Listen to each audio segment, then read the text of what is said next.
లావణ్య రాజ్ తరుణ్ కేసులో రోజుకో ట్విస్ట్ చోటు చేసుకుంటుంది.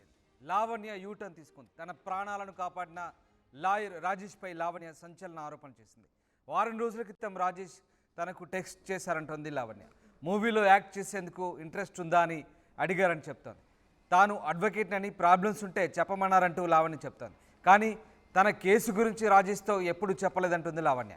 తాను అప్పటికీ దిలీప్ శంకర్ను సంప్రదించలేదని, తర్వాత దిలీప్ శంకర్ను కలిసి ఆయన ద్వారానే కేసులో ముందుకెళ్తున్నానంటోంది లావణ్య.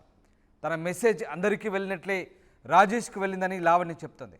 మెసేజ్ పంపిన తర్వాత కూడా రాజేష్తో కాల్ మాట్లాడలేదంటోంది లావణ్య. తన కేసు నిలబడదని రాజేష్ తనతో అన్నారంటోంది లావణ్య. తప్పుడు సెక్షన్స్ పెట్టించారని తనతో రాజేష్ అన్నారంటూ లావణ్య చెప్తోంది. ఇక రాజేష్ బ్లాక్మెయిల్ చేస్తున్నారో మంచి చేయాలనుకున్నారో అర్థం కాలేదంటోంది లావణ్య. రాజేష్ మాటలతో తాను ఇంకా డిప్రెషన్లోకి వెళ్ళానంటోంది లావణ్య. ఆ బాధలోనే ఆత్మహత్య చేసుకోవాలనుకున్నానంటోంది. రాజ్ తరుణ్ తన ప్రపంచం అంటున్న లావణ్య రాజ్ తరుణ్ వస్తాడన్న నమ్మకంతోనే ఫైట్ చేస్తున్నానంటోంది. రాజ్ తరుణ్ పేరెంట్స్ లాయర్ రాజేష్ను సంప్రదించారని తెలిసినట్లుగా చెప్తారు. వాళ్ళ పేరెంట్స్ తరపున ఉన్న లాయర్ తనను ఎందుకు సంప్రదించారో అర్థం కావడం లేదంటుంది లావణ్య. ఇక రాజ్ తరుణ్ మేనేజర్ అంటూ ఒక నంబర్ నుంచి తనను అప్రోచ్ అయ్యారంటుంది. లాయర్ అని మరొకరు అప్రోచ్ అయ్యారంటుంది. 5 కోట్లు ఇస్తాం, సారీ చెప్పి కేసు వెనక్కి తీసుకోవాలని అంటూ తనకు ప్రపోజల్స్ పెట్టారంటూ లావణ్య ఆరోపిస్తుంది. నీ గేమ్ ఎండ్ అయింది, నువ్వు ఎవరితో పెట్టుకుంటున్నావో అర్థం కావట్లేదని బెదిరించారంటూ లావణ్య ఆరోపిస్తుంది. హై ప్రొఫైల్ అంటే ఎలా ఉంటుందో చూపిస్తామని వార్నింగ్ ఇచ్చారంటూ కూడా లావణ్య వాపోతారు. రాజ్ తరుణ్ తనకు కావాలనేది తన ఉద్దేశం అంటోంది లావణ్య. తాను ఎప్పుడు చనిపోయినా అందుకు మాల్వి మల్హోత్రానే కారణమంటూ లావణ్య ఆరోపిస్తుంది. లావణ్య ఏం చెప్తుందో ఒకసారి విన్నాం.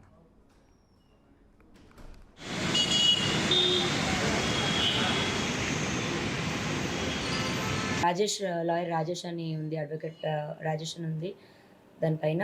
సో నేను అడ్వకేట్ని, ఏమైనా ప్రాబ్లమ్స్ ఉన్నా చెప్పండి అని అన్నారు. అప్పటికి కూడా ఇంకా నేను కళ్యాణ్ సార్తో మాట్లాడలేదు.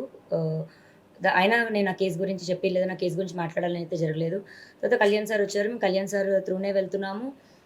అండ్ నా కేసు గురించి నేను మాట్లాడడము, కేసు టేకప్ చేయాలనో, నా కేసు గురించి మాట్లాడాలి అని అయితే నేను అతనితో మాట్లాడలేదండి. మరి నేను ఫార్వర్డ్ చేసిన మెసేజ్ అందరికీ వచ్చినట్టే తనకే వెళ్ళింది. ఆ మెసేజ్ పంపించిన తర్వాత కూడా నేను అతనితో కాల్ కూడా ఏం మాట్లాడలేదు. పొద్దున లేచేసరికి నాకే షాకింగ్గా ఉంది. ఈ కాల్స్ చూడడం కానీ, అతను లెటర్ చూడడం కానీ, మరి అతను ఎందుకు వెళ్ళారో, దేని గురించి వెళ్ళారో నాకు తెలియదు. ఆయన నాతో మాట్లాడినప్పుడైతే నాకు చెప్పారు, అండ్ గ్రౌండ్స్లో నీ కేసు నిలవదు, నీకు అన్ని తప్పుడు సెక్షన్స్ పెట్టారు అనుకుంటూ అయితే నాకు చెప్పారు. అది మరి నేను బ్లాక్మెయిల్గా తీసుకోవాలో లేకపోతే నా మంచి కోరి చెప్పారో నాకు తెలియదు. నేను మంచి కోరుతున్నానని చెప్పుకుంటూనే నాకు ఆల్రెడీ డిప్రెస్డ్గా ఉన్న నేను ఇంకా మా మాటలకి ఇంకొంచెం నేను డిప్రెస్ అయ్యాను. వాళ్ళ మేనేజర్ అని ఒక నంబర్ నుంచి అప్రోచ్ అవ్వడం జరిగింది. లాయర్ అని ఒకరు 5 crores ఇస్తాము, కేసు వెనక్కి తీసుకోవాలి, సారీ చెప్పాలి అని అడిగారు. అవును అవును, రాజ్ తరుణ్ లాయర్ అని చెప్పారండి. అక్కడి నుంచి థ్రెటనింగ్ స్టార్ట్ అయింది. అండ్ వీడియోస్ పంపించి నీ గేమ్ ఎండ్ అయింది, నువ్వు ఎవరితో పెట్టుకుంటున్నావు నీకు అర్థం కావట్లేదు, హై ప్రొఫైల్స్ అంటే ఎలా ఉంటాయో మీకు చూపిస్తాము, తెలుస్తుంది ఇప్పుడు నీకు అని చెప్పారు. పెట్టుకోండి, ఇప్పుడు ఆ డబ్బులు కావాలి అని అంటే నేను సైలెంట్గా హౌసే తీసుకునేదాన్ని. ఇప్పుడు ఈ రోజు కూడా నాకు వచ్చిన థ్రెట్ ఏదైతే ఉందో ఇల్లు ఖాళీ చేపిస్తామని, మరి అదే ఇల్లు నీకు ఇస్తాను, కాకపోతే నేను నీతో ఉండను అని అన్న దగ్గర నేను అది దాటేసి వచ్చి నాకు ఆ మంచి కోసం నేను ఫైట్ చేస్తున్నాను. మరి ఆ ఇల్లే కావాలి అనుకుంటే నేను ఇల్లు ముందు రాయించుకునేదాన్ని, పోనీ రాయించి ఫైట్ చేసుకునేదాన్ని. నేను రాస్తారని అడుగుతున్నాను. ఇప్పుడు ఇల్లు వదిలేసిన అంటే ఏంటి నాకు అర్థం కాలేదు. అతను ఖాళీ చేయించి ఇప్పుడు మరి ఫైట్ చేసిన తర్వాత అతను నేను మంచిదాన్ని ఆల్రెడీ ఇక్కడ దాకా వచ్చానని అతనికి నా మీద కోపం, మళ్ళీ నేను తిట్టానని అతని మీద కోపం నాకు. ఇంతవరకు వచ్చిన తర్వాత అతను మంచి వేళ ఎలా ఉంటాడండి? అఫ్ కోర్స్ నేను చనిపోదాం అనుకున్న మాట నిజమే.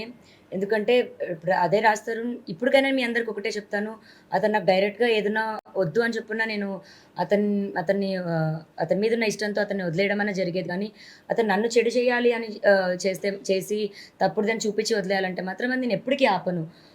ఆ పోరాటంలో జరుగుతున్న నాకు ఇవన్నీ దెబ్బలు, ఈ మాటలు చాలా వేదనకు గురి చేశాయి. ఇంకా బతకొద్దు అన్న దాంట్లోనే చచ్చిపోదాం అనుకున్నాను. ఆయన చావు కారణం ఇప్పటికి పోయినా ఎప్పటికి పోయినా ఒకవేళ ఎవరైనా చంపినా కూడా అది మాల్వి మల్హోత్రానే అంటాను. ఒకవేళ వాళ్ళిద్దరు విడిపోయి అక్కడి నుంచి అతను వచ్చేస్తే ఆమె కాకపోవచ్చు, కానీ ఇప్పుడు పరంగా అయితే ఆమె. ఆ విషయం కూడా అందరికీ తెలియాలనే నేను పంపించిన తర్వాత ఈలోపు మా పేరెంట్స్ కానీ సార్ వాళ్ళు కానీ అంతా మాట్లాడి ఇది చేశారు. కొద్ది క్షణాలే కాదండి, ఒక 5 మినిట్స్ 10 మినిట్స్ టైం పట్టింది. ఆ తర్వాత అందరికీ డిలీట్ చేసేసాను. మేమంతా క్లియర్ చేసుకున్నాం, అర్థం చేసుకున్న మీడియా ఇప్పుడు ఫ్రెండ్స్ కూడా ఎవరైతే ఉన్నారో వాళ్ళు కూడా నాకు ట్రబుల్ చేయలేదు. బట్ మరి ఆ రాజేష్ అని ఆయన మార్నింగ్ అంతా ఇప్పుడు ఇది చేసి ఇదంతా ట్రబుల్ అయింది. ఓకే, నేను మెసేజ్ పెట్టడానికే తప్పు అంటే నా ఎమోషన్స్ అలా వెళ్ళాయి, స్టేట్ ఆఫ్ మైండ్ నాది అలా ఉండింది. మొబైల్ ఫోన్స్ కూడా లేదు, అది అబద్ధం, అది ఖచ్చితంగా అబద్ధం. అంత మెసేజ్ నా దగ్గర ఉంది. వాట్సాప్ అయినప్పటికీ కూడా నేను కాల్ అన్నది రికార్డ్ చేస్తున్నాను. నా సేఫ్టీలో కూడా నేను ఉండాలి కదా, నా దగ్గర కాల్ కూడా ఉంది. మాట్లాడిన ప్రతి వర్డ్ న్యాయవాది కింద ఉన్న వ్యక్తి సినిమాలో హీరోయిన్ కింద అవకాశం కావాలి. సో అతను నాకు మెసేజ్ ఎందుకు చేయడం జరిగింది, ఆ కాంటాక్ట్ ఎవరు చేయడం జరిగింది, అతను మూవీస్ ఎందుకు చేస్తున్న మూవీ ఏంటి, ఓకే లావణ్య గారు అంటే మీరేనా అని మాట్లాడుతూ, నేను ఇవాళ ఆల్రెడీ మీ గురించే ప్రెస్ మీట్ ఒకటి మాట్లాడాను, బట్ నా ఉద్దేశం అది మాట్లాడడం అని కాదు, మీరని తెలియదు కదా నాకు కూడా అని అలా మాట్లాడుతూ వాళ్ళ పేరెంట్స్ కూడా నాకు అప్రోచ్ అవుతున్నారు, ఇవాళ నైట్ మాట్లాడుతున్నాను అని మాట్లాడారు. అంతే తప్ప లీగల్ అప్రోచ్ అనడమో సెకండ్ ఒపీనియన్ అని అయితే జరగలేదు. కేసు విషయంలో కళ్యాణ్ దిలీప్ ఏమో వాళ్ళ తరపున చేశాడు, వాళ్ళ అన్నయ్య అబ్బాయి తరపున ఏమని చెప్పాడమ్మా నీకు? అబ్బాయి తరపున సార్ వాదిస్తే, అమ్మాయి తరపున ప్రియా సంథింగ్ ఏదో నేను చెప్పారు. లావణ్య యూటర్న్ తీసుకుంది. మొత్తం మీద లావణ్య కేసులో కొత్తగా లాయర్ రాజేష్ వచ్చి చేరాడు. ఇది కొత్త ట్విస్ట్గా చెప్పవచ్చు. అసలు లాయర్ రాజేష్ మాటలతో తాను ఇంకా డిప్రెషన్లోకి వెళ్ళి ఆ బాధలోనే ఆత్మహత్య చేసుకోవాలనుకుంటుంది లావణ్య చెప్తోంది. రాజ్ తరుణ్ తన ప్రపంచమని, రాజ్ తరుణ్ వస్తాడన్న నమ్మకంతోనే ఫైట్ చేస్తున్నా అంటుంది లావణ్య. రాజ్ తరుణ్ పేరెంట్స్ లాయర్ రాజేష్ను సంప్రదించారని తెలుస్తోందంటూ లావణ్య ఆరోపిస్తోంది. వాళ్ళ పేరెంట్స్ తరపున ఉన్న లాయర్ తనను ఎందుకు సంప్రదించారు కూడా అర్థం కావడం లేదంటే, మొత్తం మీద ఒకరు మేనేజర్ అంటూ ఒకరు లాయర్ అంటూ తనను అప్రోచ్ కావడం తనకు కన్ఫ్యూజన్ గురి చేస్తున్నారంటూ లావణ్య చెప్తోంది. 5 కోట్లు ఇస్తాం, సారీ చెప్పి కేసు వెనక్కి తీసుకో, నీ గేమ్ ఎండ్ అయిందంటూ తనను బెదిరిస్తున్నారంటూ లావణ్య ఆరోపిస్తున్న పరిస్థితి. మొత్తం మీద ఈ కేసులో కొత్త మలుపులు తిరుగుతోంది. లావణ్య రాజ్ తరుణ్ మధ్య కొత్తగా ఈ క్యారెక్టర్స్ అన్నీ వచ్చేయడంతో ఒక్కసారిగా ఇంట్రెస్టింగ్గా మారుతుంది. అసలు ఏం జరుగుతుంది? రాజ్ తరుణ్ లావణ్య కేసులో లావణ్యను ఎందుకు బెదిరిస్తున్నారు, లావణ్యను కేసు నుంచి విత్డ్రా చేసుకోమని తప్పించడానికి ఎలాంటి దారులు వెతుకుతున్నారా, అసలు ఏం జరుగుతుంది? ఈ మొత్తం వ్యవహారంలో రాజ్ తరుణ్ పాత్ర ఏంటో అర్థం కావడం లేదు. ఒక్కసారి మనం ఆర్టీవీ స్టూడియో నుంచి రాజ్ తరుణ్తోనే నేరుగా మాట్లాడే ప్రయత్నం చేద్దాం. లావణ్య ఆరోపిస్తున్నట్లుగా నిజంగా రాజ్ తరుణ్ సంబంధించినటువంటి వ్యక్తులే ఇలా తనను అప్రోచ్ అయ్యి కన్ఫ్యూజ్ చేస్తున్నారా, అసలు ఏం జరుగుతుంది? ఒకసారి ఆర్టీవీ స్టూడియో నుంచి రాజ్ తరుణ్కు మనం నేరుగా కాంటాక్ట్ చేసే ప్రయత్నం చేద్దాం. రాజ్ తరుణ్ దీనికి ఏం సమాధానం చెప్తారో వినే ప్రయత్నం చేద్దాం. ఎస్,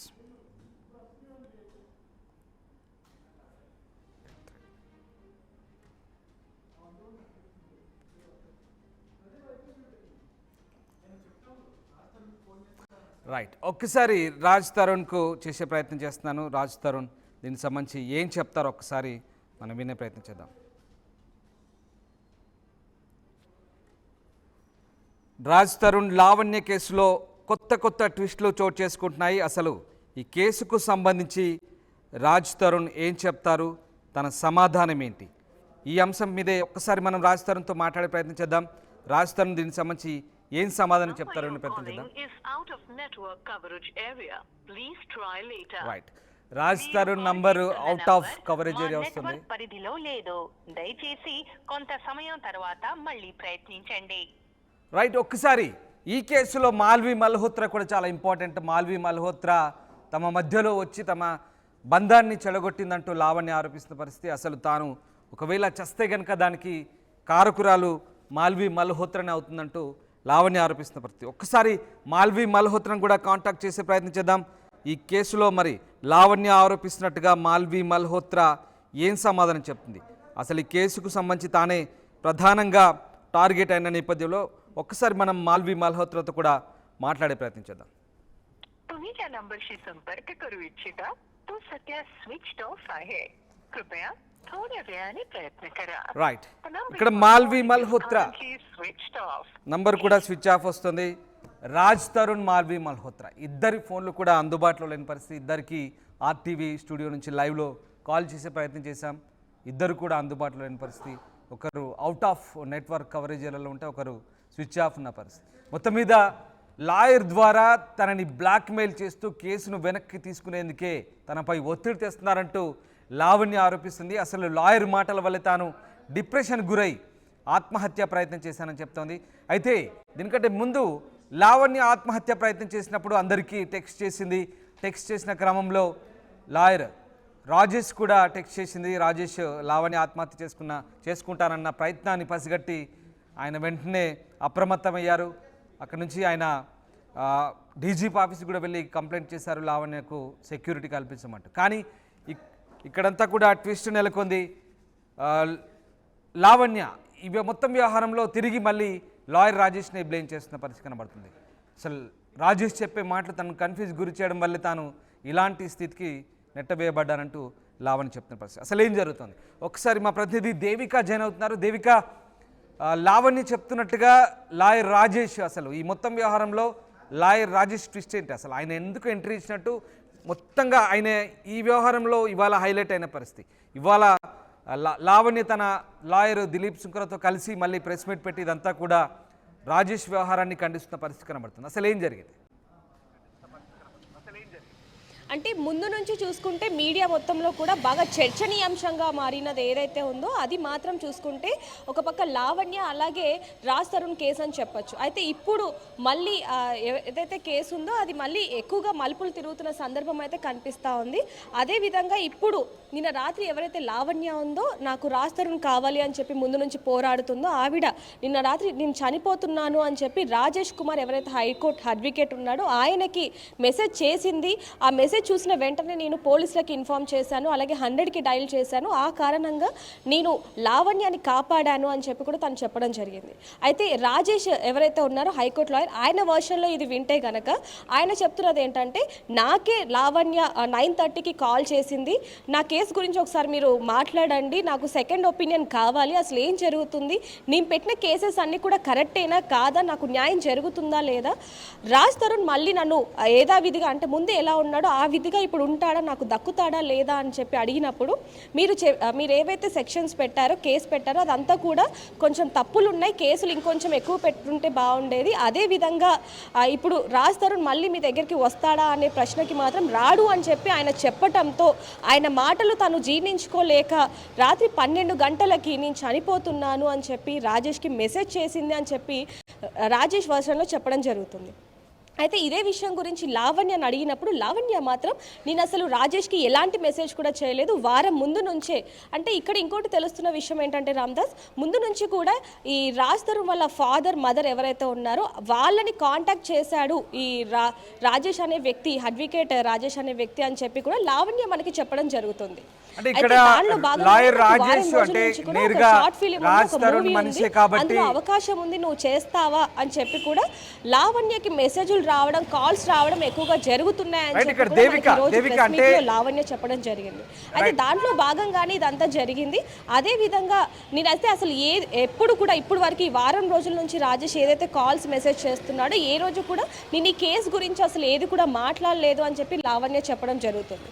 అయితే దీనికి సంబంధించి మరి ఏదైతే ఈ మెసేజ్ ఉందో తను చనిపోతున్నాను, నాకు ఈ లోకంలో ఏది లేదు, రాజ్ తరుణే నాకు ప్రాణం, ఆయన లేని జీవితం నేను బ్రతకలేను, నా అనుకునే వాళ్ళు ఎవరు కూడా నన్ను పట్టించుకోలేదు, దూరంగా ఉన్న వాళ్ళే నాకు సపోర్ట్ చేస్తున్నారు అని ఏదైతే మెసేజ్ పెట్టిందో వాళ్ళ గ్రూప్లో అంటే ఫ్రెండ్స్కి అందరికీ పెడుతున్న క్రమంలోనే రాజేష్కి వెళ్ళిందే తప్ప నేను రాజేష్కి వాంటెడ్గా పెట్టింది కాదు అనేది కూడా తను చెప్పడం జరుగుతుంది. రైట్, ఇక్కడ దేవిక అంటే మధ్యలో లాయర్ రాజేష్ వ్యవహారాన్ని ఒకసారి మనం ఈ ట్విస్ట్ అంతా గమనిస్తే కనుక ఇప్పుడు లావణ్య చెప్తున్నట్టుగా ఆయన రాజ్ తరుణ్ తల్లిదండ్రులతో టచ్లో ఉన్నారు, మధ్యలో తనని కన్ఫ్యూజ్ చేసేందుకు తన వైపు నుంచి పూర్తిగా అన్ని విషయాలు ఆరా తీసి తిరిగి తనని ఈ కేసులో నీరుగార్చేందుకే చేస్తున్న ప్రయత్నంగా ఆమె చెప్పే ప్రయత్నం చేస్తుందా? అవును రామ్దాస్, ప్రస్తుతం తనైతే అదే విధంగా చెప్తుంది. అంటే ఈ కేసు నుంచి తప్పించుకోవాలి అంటే ఈ కేసుని వెంటనే రివర్స్ తీసుకొని 5 కోట్లు కూడా ఇస్తామని చెప్పడం జరిగింది. అదేవిధంగా ఈ కేసుని ఏదైతే ఇప్పుడు తన ముందు నుంచి కూడా రాజ్ తరుణ్ నాకు కావాలి, రాజ్ తరుణ్ ఇంతకుముందు యథావిధిగా ఎలా అయితే ఉన్నాడో అలా ఉండాలి అంటే కనుక మీరు వెంటనే ఈ కేసుని రికవరీ చేసుకోవాలి, ఈ కేసు నుంచి తప్పించుకోవాలి అని చెప్పి చెప్పడం జరుగుతుంది. అందులో ఈయన ఎవరైతే రాజేష్ ఉన్నాడు తనని పూర్తిగా కన్ఫ్యూజ్ చేసే క్రమంలోనే ఇదంతా జరిగింది. అదేవిధంగా ఈ రాజేష్ అనే హైకోర్టు అడ్వకేట్ ఎవరైతే ఉన్నారో ఆయన వాళ్ళ ఈ రాజ్ తరుణ్ వాళ్ళ మదర్తో ఫాదర్తో కాంటాక్ట్లో ఉండి ఇదంతా చేశాడు, ఇదంతా కూడా రాజ్ తరుణ్ కుట్ర అని చెప్పి కూడా తను చెప్తుంది మనకి. రైట్. అయితే ఈ నేపథ్యంలో మరి ఇప్పుడు లావణ్య ఏం చెప్తోంది? మళ్ళీ దిలీప్ శుంకర్తో కలిసి ఇవాళ మీడియా ముందుకు వచ్చింది. తనని ఇలా ఒత్తిడి తెస్తున్నారు, బ్లాక్మెయిల్ చేస్తున్నారు, కేసు విత్డ్రా చేసుకోమంటూ హై ప్రొఫైల్ వాళ్ళతో పెట్టుకుంటే ఇలాగే ఉంటుందంటూ తనని బెదిరించే ప్రయత్నం చేస్తారంటుంది. సో ఇప్పుడు మళ్ళీ తాజాగా మరి లావణ్య ఎట్లాంటి స్టెప్ తీసుకోబోతోంది? తాజాగా లాయర్ రాజేష్ వ్యవహారం ఇందులో ఒక ట్విస్ట్గా మనం చెప్పుకుంటే కనుక తను ఎట్లాంటి స్టెప్ తీసుకునే అవకాశం ఉంది? ఇంకొకటి ఇక్కడ పొద్దున్న జరిగింది ఏంటంటే రామ్దాస్, ఇదంతా జరిగిన తర్వాత కూడా నా వర్షన్ నుంచి ఇప్పుడు ఎవరైతే రాజేష్ అడ్వకేట్ ఉన్నాడో ఆయన చెప్తున్నది ఏంటంటే నా సైడ్ నుంచి తనకి ఫుల్ ప్రొటెక్షన్ ఉంటుంది, అంటే తనకి హై సెక్యూరిటీ కావాలి, తను మానసికంగా బాధపడుతుంది, డిప్రెషన్లోకి వెళ్ళిపోయింది కాబట్టి సెక్యూరిటీ ఎక్కువగా ఉండాలి అని చెప్పి డీజీపీ ఆఫీస్కి వెళ్ళి కూడా తను లెటర్ ఇవ్వడం జరిగింది. అయితే దాంట్లో భాగంగానే లావణ్య చెప్తున్నది ఏంటంటే ఇదంతా కూడా ఫేక్, కేవలం నన్ను బ్లేమ్ చేయాలి అన్న ఉద్దేశంతోనే, అలాగే విత్డ్రా చేసుకోవాలన్న ఉద్దేశంతో ఇదంతా చేస్తున్నారు. నాకు ముందు నుంచి కూడా ఒక ఇల్లు ఇస్తాం, ఏదైతే ఇప్పుడు లావణ్య ఉంటుందో ఆ ఇల్లు కూడా నీ పేరు మీద రాస్తాం, విత్డ్రా చేసుకోమని చెప్తున్నారు, బెదిరిస్తున్నారు. నువ్వు ఐ ప్రొఫైల్ ఎవరైతే ఉందో ఇప్పుడు ఈయన రాజ్ తరుణ్ వాళ్ళ దాంట్లో పెట్టుకుంటున్నావు, నువ్వు మాతో పెట్టుకుంటున్నావు, చాలా జాగ్రత్తగా ఉండాలి, అదేవిధంగా నీ ప్రాణాలకి హాని కూడా ఉంటుంది కాబట్టి నువ్వు వెంటనే ఈ కేసుని విత్డ్రా చేసుకోవాలి అని చెప్పి వాళ్ళందరూ కూడా బెదిరిస్తున్నారు. అలాగే రాజ్ తరుణ్ పిఏ అనే పేరుతో ఒక పర్సన్ కాల్ చేశారు నాకు, నువ్వు కనుక ఇప్పుడు విత్డ్రా చేసుకోకపోతే పరిణామాలు ఏ విధంగా ఉంటాయో కూడా నువ్వు ఊహించలేవు అని చెప్పి బెదిరిస్తున్నారు అని చెప్పి కూడా లావణ్య ఈరోజు మీడియాతో చెప్పిందని చెప్పాలి. Right. Thank you Devika, thanks for the update. ఇది మొత్తం మీద తన ప్రాణాలు కాపాడిన లాయర్ రాజేష్పై లావణ్య అయితే సంచలన ఆరోపణలు చేసింది. మొత్తం మీద అటు రాజ్ తరుణ్ తల్లిదండ్రులతో టచ్లో ఉన్న లాయర్ రాజేష్ ఇటు తనను కూడా కన్ఫ్యూజ్ చేసే ప్రయత్నం చేస్తున్నారంటూ ఆమె ఆరోపిస్తున్న పరిస్థితి. ఆమె లాయర్ దిలీప్ శుంకర్తో కలిసి ఆమె మీడియా ముందుకు వచ్చింది. అయితే ఇదే అంశానికి సంబంధించి ఆమె లాయర్ దిలీప్ శుంకర ఆ టీవీతో ప్రత్యేకంగా మాట్లాడారు, ఒకసారి చూద్దాం. నమస్తే అండి. ప్రస్తుతం ఇప్పుడు చూసుకుంటే ముందు నుంచి కూడా లావణ్య కేసు మీరే వాదిస్తూ ఉన్నారు. అయితే ఇంత వాదిస్తున్నప్పటికీ కూడా తను ఎందుకని రెండో ఆప్షన్ కింద వేరే లాయర్ దగ్గరికి వెళ్ళాల్సిన అవసరం ఎందుకు వచ్చింది? ఇందాక ప్రెస్ మీట్లో చెప్పింది కదమ్మా, పాప మా పిల్ల ఎక్కడికి వెళ్ళలేదు, అతను ఏదో సినిమాల్లో నీకు హీరోయిన్ కింద ఛాన్స్ ఇస్తానని చెప్పి ఈ అమ్మాయిని ఏదో ట్రాప్ చేసే ప్రయత్నం చేశాడంట. చాటింగ్ కూడా మీడియా అందరికీ చూపించింది. ఎవరెవరో వస్తూ ఉంటారు మధ్యలో, ఏదేదో ప్రయత్నాలు చేస్తూ ఉంటారు, వాళ్ళు ఏదో చెప్పుకుంటూ ఉంటారు, క్లెయిమ్ చేసుకుంటూ ఉంటారు. వాళ్ళకి అంత ఆసక్తి ఉన్నప్పుడు ఈ అమ్మాయి దగ్గరైనా వకాలత్ తీసుకోవచ్చు. ఈ అమ్మాయికి ఫోన్ చేసి 493 నిలబడదు ఈ కేసు అని చెప్పినప్పుడు ప్రత్యర్థి పార్టీ అయినటువంటి తరుణాల ఫ్యామిలీనైనా కన్విన్స్ చేసి వకాలత్ తీసుకోవచ్చు. సోషల్ మీడియాలో యూట్యూబ్లో పోరాటం ఎందుకమ్మా? అంత ఆసక్తి ఉంటే హైకోర్టులో కొట్టుకుందాం, లీగల్ బ్యాటిల్ చేద్దాం, అక్కడ వకాలత్ త్రూ రండి, మీ విద్యార్థిక ప్రదర్శనలన్నీ అక్కడ చేయండి, మీకున్న మేధావి ప్రదర్శనలన్నీ అక్కడ చేయండి. నల్లకోటేసుకుని యూట్యూబ్లో ఏమున్నాయో మాకంటే గతి లేక మతి లేక పిల్ల వచ్చింది కానీ మీతో మాట్లాడడం తప్ప ఏ రోజైనా ప్రశ్న పిలిచి ఏ సంచలనానికి వేసుకుంటానో మాట్లాడానా? ఆ కుర్రోళ్ళకి ఏదైనా ఆసక్తి ఉంది, పెద్ద లాయర్ అవ్వాలంటే యూట్యూబ్లో అవ్వం, కోర్టుల్లో అవుతాం. సో అది ఆసక్తి ఏదైనా ఉంటే కోర్టుకి రండి, వకాలత్ చేయండి. వకాలత్ క్లయింట్ మీకు ఇవ్వట్లేదంటే మీ మీద నమ్మకం లేనట్టే కదా. ద మ్యాటర్ ఈజ్ సింపుల్, అంతే కదా. ఇప్పుడు నా దగ్గర అమ్మాయి వద్దని అనుకుంటే నో అబ్జెక్షన్ ఇచ్చేస్తాను, వకాలత్ తీసుకుని చేసుకోమనండి. ఆ పల్లెం అదేంటారు బాబు, ఆడెవడో నన్ను సినిమాల్లోకి వస్తామని ట్రాప్ చేసింది కానీ ఇలా చేసాడు, అందరికీ పెట్టిన మెసేజ్ వెళ్తానేమో ఆ రికవర్ అయినటువంటి యాక్షన్ చేస్తా ఉన్నాడని చెప్పి చెప్తున్నప్పుడు that is between my client and how she deals with that issue అమ్మా. I don't bother, or this kind of people are not in my vicinity. అంటే ముందు నుంచి మీరు తనకి చాలా సపోర్ట్ చేస్తున్నారు, అలాంటి తను సూసైడ్ చేసుకోవాలని ఎందుకు అనుకుంది? అంటే కంప్లైంట్ ఇచ్చింది పోలీసుల దగ్గర నుంచి కూడా తనకి పాజిటివ్ రెస్పాన్స్ ఉంది. చెల్లి అన్నాను గట్టి కొంత పెచ్చాన్ని అర్థం చేసుకుంటానమ్మా నేను, అంతకంటే ఉండదు. అదే ఆ పిల్లల్ని మందలించిన సీరియస్ కేకలేసిన నాకు ఎందరు క్షమించన్నాయి అని చెప్పి ఆ పిల్ల మెసేజ్లు పెట్టినా దాని అర్థం ఏముంటుందమ్మా? తప్పు చేసింది. ఒక్కసారిగా అలాగా మనోనిబ్బరాన్ని కోల్పోతే తల్లిదండ్రులు ఏమైపోతారు? ఇప్పుడు తనున్న 15 మూగజీవాలు ఏమైపోతే, తన తమ్ముడు పెళ్లి కావాల్సిన వాడు ఉన్నాడు, లాయర్లు ఏమన్నా లాయర్లు వదిలేయండి. ఆ పిల్ల ఆలోచించాల్సిందల్లా ఇంతమంది కోసం. ఇప్పుడు తరుణేశ్వర నింద నిజం చేసినట్టు అవుతుందా? నిందని ఇంత సోషల్ మీడియా ప్రపంచంలో నిజం కంటే వేగంగా అబద్ధం విస్తృతిగా వెళ్ళేటువంటి ఈ సమయంలో జీవితకాలం పోరాటం చేస్తే కూడా కొన్నిసార్లు మూర్ఖులు మనసు చేరి రంజింప చేయలేం. అంటే ఆడు నమ్మినటువంటి సిద్ధాంతానికి ఆడు కట్టుబడి ఉంటాడు. ఆడ జీవితంలో ఏదైనా ఆడపిల్లని మోసం చేసిందనుకో, నాట్ పాసిబుల్, లావణ్య అంటే ప్రతి ఆడపిల్ల చెడ్డదని అనుకుంటాడు. అలాంటి మూర్ఖుల మనసును మనం రంజింపజేయడం మన టార్గెట్ కాదు. ఎవరైతే ఊర్ల నుంచి హైదరాబాద్ కళ్ళ ప్రపంచంలోకి వస్తున్నారో, బెంగళూరు కళ్ళ ప్రపంచంలోకి వస్తున్నారో, ముంబై వస్తున్నారో, మహానగరాల్లోకి వచ్చేటువంటి ఆ పల్లెటూర్లు టైర్ 2 టౌన్ నుంచి వచ్చేటువంటి ఆడపిల్లలకి ఈ కేసు ఉదంతం కనివిప్పు కావాలా? సడన్గా ఎవడో బాయ్ ఫ్రెండ్ ఎవడో పరిచయం అయితే ఇన్స్టాగ్రామ్లోనూ ఫేస్బుక్లోనూ ఆడు చెప్పే మాయ మాటల ద్వారా నాశనం అవ్వకూడదు. అలాగే మగపిల్లలు సైతం మేము ఒక 1-2 ఇయర్స్ పాటు పెళ్ళి పోస్ట్ పోన్ చేసుకున్నాం, ఇప్పుడు మాత్రం ఉండలేక కలిసి ఉంటున్నాం అంటే అప్పుడు పరిణామాలు చేజారితే మీ బతుకులు ఎలా ఉంటాయో కూడా, అటు పురుషులు ఇటు స్త్రీలు కూడా అన్సెక్యూర్డ్ రిలేషన్స్లోకి వెళ్ళటం వల్ల రెండే కుటుంబాలు రోడ్ల మీద పడేటువంటి అవకాశాలు ఎలాగుంటాయనేటువంటి చర్చ ప్రజల్లో రావాలి. పార్లమెంటేరియన్స్ దీని మీద దృష్టి పెట్టాలి, దీనికి ఒక లీగల్ శాంటిటీ కల్పించాలి. దీని ద్వారా ఉత్పన్నమవుతున్నటువంటి విక్టిమ్స్కి ఒక మార్గనిర్దేశం అనేటువంటిది భారతీయ శిక్షా స్మృతి ద్వారా, చట్టాల ద్వారా, చట్ట సభల ద్వారా, చర్చాగోష్ఠి ద్వారా ప్రజల్లో ఉంచాలి. అంటే వారం నుంచి కూడా ఇది మీడియాలో చర్చనీయాంశంగా మారినప్పటికీ కూడా ఎందుకని రాజ్ తరుణ్ మీద ఇంకా యాక్షన్ తీసుకోలేదు అంటారు? ఇందులో 1 వీక్ అనేటువంటిది ఒక బ్రాడర్ టర్మ్. 1 వీక్లో మనకి కేసు పెట్టి ఎఫ్ఐఆర్ ఇచ్చింది 2 డేస్లో. నిన్నంతా బోనాలో హడావిడి ఉన్నది. అక్కడ ఉన్నటువంటి ఇన్వెస్టిగేషన్ ఆఫీసర్స్తో పాటు మన క్లయింట్ వెళ్ళి కలిసేటువంటి రోజు నిన్న కాకుండా ఈరోజు పెట్టుకున్నాం. ఇటు ప్రెస్సు అటు పోలీస్ స్టేషను పాత కేసులకు సంబంధించినటువంటి క్వాష్. ఒక ఆడపిల్ల ఒక లాయరు ఎంతవరకు చేయగలుగుతాం అంతవరకు మేము చేస్తున్నట్టే, మాకు లిమిటేషన్స్ ఉన్నట్టు ఇప్పటికీ పాజిటివ్ నోట్లో పోలీసులకు కూడా పాపం లిమిటేషన్స్ వల్ల చేయలేకపోయారని నమ్ముతున్నాం. కాదు ఇన్ఫ్లుయెన్స్ వల్ల చేయలేకపోతున్నారు అంటే వాళ్ళతో బాహాబాహి దిగీదాల గురించి ప్రెస్లో మాడేది లేదు. రిట్ ఆఫ్ మ్యాండమస్ ద్వారా హైకోర్టు ముందుకు తీసుకెళ్తాం, జరిగిన జాప్యం గురించి చెప్తాం, పిల్లకు న్యాయం జరగడం కోసం మా వంతు మానవతా ప్రయత్నంలో లోపం లేకుండా చిత్తశుద్ధితో పనిచేస్తాం. అంటే మీకు ఇప్పుడు వరకు కూడా కొన్ని బెదిరింపు కాల్స్ వచ్చాయన్నట్టుగా విన్నాం. నాకు చేయరమ్మ బెదిరింపు అయినా, కొంచెం గుడ్ బాయ్ కాబట్టి నాకు ఎవరు చేయరు. ఆ వాళ్ళకి ఎవరి జోలికి మనం వెళ్ళం కట్టి వాళ్ళకి అమ్మాయికి అయితే చేశారు. మాలు మల్హోత్రా తరపున లాయర్లు అంటూ కొంతమంది ఆలయాలు ఫోన్ చేసినప్పుడు నాకు వచ్చిన లాంగ్వేజ్లో నేను కూడా మాట్లాడాను. వాళ్ళు కూడా కొంచెం నాతో ఏకీపించారు. ఆ ముంబై నుంచి హైదరాబాద్ రావడం అన్నది సినిమాల్లో చూపించినట్టు అలా ఉండదండి. ఇక్కడ కూడా అంతా సౌమ్యంగానే ఉంటాం, అంతా బాగానే ఉంటుంది. కాబట్టి ఆ బెదిరింపులు అవి కూడా వద్దని చెప్పామమ్మ. వారు వాళ్ళు వింటారని నమ్ముతున్నాను. లేదు వాళ్ళు హైదరాబాద్ వస్తే మంచిగా వాళ్ళు సత్కరించి పంపిస్తాం. అంటే ఫస్ట్ నుంచి కూడా మీరు లావణ్య కేసు టేకప్ చేసినప్పటి నుంచి కూడా దీంట్లో ఎక్కువగా ఇన్వాల్వ్ అవ్వడం జరిగింది. అయితే రాజ్ తరుణ్ వర్షన్ ఏముందో అదేమైనా కనుక్కునే ప్రయత్నం ఏమన్నా చేశారా? అతని తరపున ఉన్నటువంటి వ్యక్తులతో కూడా మాట్లాడామమ్మా. సినిమా ఇండస్ట్రీకి సంబంధించిన వాళ్ళతో కూడా ఏమన్నా పిల్లడికి ఏదైనా మంచి ఉద్దేశం ఉంటే కాంప్రమైజ్ చేసుకుని కాపురం చేసుకుంటానంటే, లేదు ఈ అమ్మాయితో పూర్తిగా వద్దనుకుంటే మాట్లాడుకోవాల్సిన వాళ్ళు అసలు ఎవరమ్మా? లావణ్య, రాజ్ తరుణ్, లావణ్యాల తల్లిదండ్రులు, రాజ్ తరుణాల తల్లిదండ్రులు, ఇరుపక్కల అడ్వకేట్లు కానీ లేకపోతే ఇరుపక్కల ఉన్నటువంటి మీడియా వాళ్ళు కానీ నైతిక మద్దతుగా నిలబడగలుగుతాం. కానీ దగ్గరుండి కాపురాలు చేయించలేం, దగ్గరుండి కాపురాలు విడగొట్టలేం.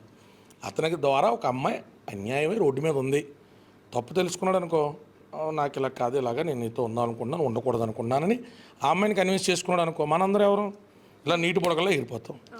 రాజ్ తరుణ్ ఇప్పటికీ అహంకార ద్వారంలో మీడియాలో ఫోన్ చేస్తే ఏమంటున్నాడు, 2 రోజులు చూపెడతారండి, 3 రోజులు చూపెడతారండి. రోజు నిన్ను ఏదో చూపెడతారని కాదు పోరాటం. నేను చూపించకపోయినా కోర్టు పరిధిలో నువ్వు దోషివా నిర్దోషివా అని తేలిదాకా నువ్వు ఖచ్చితంగా కోర్టుకు వస్తూ ఉండాలా, ప్రజల్లో చేర్చకుండాలా, నీ ద్వారా ఇంకొక అమ్మాయి మోసపోకుండా ఉండాలి. అంటే చివరిగా ఇంకో ప్రశ్న అండి, అంటే మామూలుగా ఇంత జరిగాక రాజ్ తరుణ్ మళ్ళీ తనని అంటే ముందు ఏ విధంగా ఉన్నాడో అదే విధంగా ఉంటాడు అనొచ్చు? అసలు అవకాశం ఉండదమ్మా. సాధారణంగా ఉండాలని మనం కోరుకుంటాం కానీ అంటే అతను వద్దంటున్నాడు, ఈ అమ్మాయి కావాలి అంటుంది. అదేనమ్మా, ఇప్పుడు ఆడపిల్ల కింద తనకి భయాలు ఉంటాయి. ఈడు కాదని ఇంకోటి అనుకోవడం అన్నది అంత తేలిక కాదు. ఆడపిల్లగా మీకు మగవాళ్ళ బుద్ధులు తెలుసు.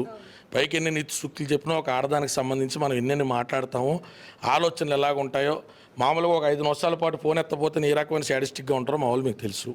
సో ఇలాంటి పరిస్థితుల్లో ఇంత అల్లరైపోయి ఇంత గోల అయిపోయిన తర్వాత ఆ పిల్లోడు వచ్చి అమ్మాయితో హ్యాపీగా కాపురం చేసుకునే ప్రొవిజన్స్ ఎన్ని ఉన్నాయి అంటే కష్టమే. మరి అలాగే నీ పిల్లకి దారి చూపించకుండా, ఈ పిల్లకి మార్గం చెప్పకుండా, మరి ఈ పిల్లకి వేరే రకమైనటువంటి జీవితం అనేటువంటిది పాడు చేసింది నువ్వే కాబట్టి నిర్మించాల్సింది నువ్వే కదా. ఇంకో పెళ్లి చేస్తావా, ఇంకో పెళ్ళేదా స్నేహితుల్లా ఉంటావా, నా తప్పు ఉన్నదని చెప్తావా, రంకుల గురించి నేను కామెంట్ చేయడం తప్పు అని వెనక్కి తీసుకుంటావా, ఏం చేస్తావు? కూర్చుని మాడితే కదా తెలిసింది. నీ అభిప్రాయం ఏంటి, నీకు ఉన్న అబ్జెక్షన్స్ ఏంటి? నేను just like that drug case ఉందని వదిలేస్తానండి, జస్ట్ లైక్ దట్ ఆ అమ్మాయి కాంటాక్ట్ పోలేదండి అంటే రా కోర్టుకి రా, పోనీ మీడియా ముందుకు రావడం ఇష్టం లేకపోతే కోర్టు ద్వారా కోర్టు సమ్మతిస్తే ఈ డిసెప్షన్ అనేటువంటిది చెయ్యొచ్చు. అవతల అమ్మాయికి 7 ఏళ్ళ తర్వాత డ్రగ్ అలవాటు అయితే 7 ఏళ్ళు మనం వాడుకున్నా వదిలేయచ్చు అని ఒకవేళ కోర్టులో నిరూపించుకున్నావు అనుకో, అదొక ప్రెసిడెంట్ అవుతుంది. నీ లాయరో నువ్వో మల్హోత్రా లాయరో వచ్చి అలాంటి ఒక ప్రెసిడెంట్ ఏదన్నా సెట్ చేస్తే మేము కూడా నేర్చుకుంటాం. We are everyday learners. అంటే తనకి న్యాయం జరిగేంత వరకు కూడా తనతోనే ఉంటాను, తనకి సపోర్ట్ చేస్తాను. తెలియదు కదా, ఇప్పుడు నా క్లయింట్కి నచ్చితే సపోర్ట్ చేస్తాం, లేదా పొద్దున్న ఆయన ఎవరో వచ్చారన్నారు కదా, అలా ఎవరైనా లాయర్లు వస్తే పోనీ నా క్లయింట్ కావాలనుకుంటే నో అబ్జెక్షన్ ఇచ్చి చాలా చేయమంటాం. ఏ లాయర్ పోరాటం చేసినా నా క్లయింట్కి న్యాయం జరగాలని కోరుకుంటాం. నా క్లయింట్కి ఇష్టమైతే మనం కొనసాగుతాం, కష్టమైతే ఇంకోళ్ళు ఎవరైనా ఉంటారు. పిల్లకి ఎండవుతుంది న్యాయం జరగడం కదా కావాలి. మనమే చివరి దాకా ఉండాలి ఎలా అనుకుంటాం. భగవంతుడు ఎక్కడ దాకా రాస్తే అక్కడ దాకా ఉంటాం. అంటే ఏదైనప్పటికీ లావణ్యకి న్యాయం జరగాలి, న్యాయం జరిగేంత వరకు కూడా మేము ఉంటాము అని చెప్పడం జరిగింది. అదేవిధంగా చూసుకుంటే తను సూసైడ్ చేసుకోవడానికి కారణం కూడా వీళ్ళు పెట్టిన ఫేక్ ఎలిగెన్స్ కానివ్వండి, లేకపోతే ఇవన్నీ కూడా దాని కారణంగా తను ఎక్కువ డిప్రెషన్లోకి వెళ్ళి ఈ విధంగా చేసుకుంది. మేమందరం కూడా మందలించామని చెప్పి కూడా లావణ్య తరపున వాదిస్తున్న లాయర్ కూడా చెప్పడం జరిగింది. మరిన్ని వివరాల కోసం చూస్తూనే ఉండండి RTV.